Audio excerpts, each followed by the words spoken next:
RAB বিলুপ্ত করার সুপারিশ করেছে বাংলাদেশ জাতীয়তাবাদী দল বিএনপি। এরই মধ্যে সরকারের পুলিশ সংস্কার কমিটির কাছে এই সুপারিশ করেছে দলটি।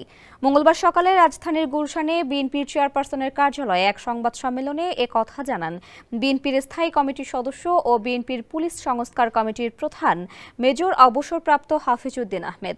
তিনি বলেন, সরকারের পুলিশ সংস্কার কমিটি বিএনপির কাছে সুপারিশ না চাইলেও বিএনপি সুপারিশমালা দিয়েছে। রাষ্ট্রের এই অত্যাবশ্যকীয় সেবা সংস্কার এখন সময়ের দাবি। সুপারিশমালায় বিএনপি পুলিশ কমিশন গঠনের সুপারিশ করেছে বলে জানান হাফিজ।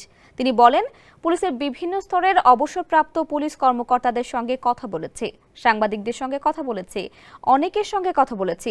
এলো ভিশন মুশকিল আসান অফার। যে কোনো ব্র্যান্ডের পুরনো ফ্রিজ নিয়ে চলে আসুন ভিশন শোরুমে আর নিয়ে যান নতুন ভিশন ফ্রিজ 20% পর্যন্ত ছাড়। জনগণের সঙ্গে পুলিশের দূরত্ব কমানোর সুপারিশ করা হয়েছে।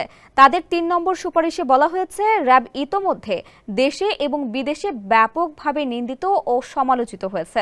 দেশি বিদেশি মানবাধিকার সংগঠন, জাতিসংঘ, অধিকাংশ রাজনৈতিক দল এবং সুধীজন র‍্যাবকে দেশে সংঘটিত অধিকাংশ গুম, খুন, নির্যাতন ও নিপীড়নের জন্য দায়ী করেছে। বাহিনীটি বর্তমানে যুক্তরাষ্ট্রের নিষেধাজ্ঞার আওতায় আছে।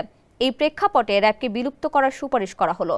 র‍্যাবের দায়িত্ব আর্ম পুলিশ ব্যাটালিয়ন এবং থানা পুলিশ যেন পালন করতে পারে, সেই লক্ষ্যে প্রয়োজনীয় ব্যবস্থা গ্রহণ করতে হবে।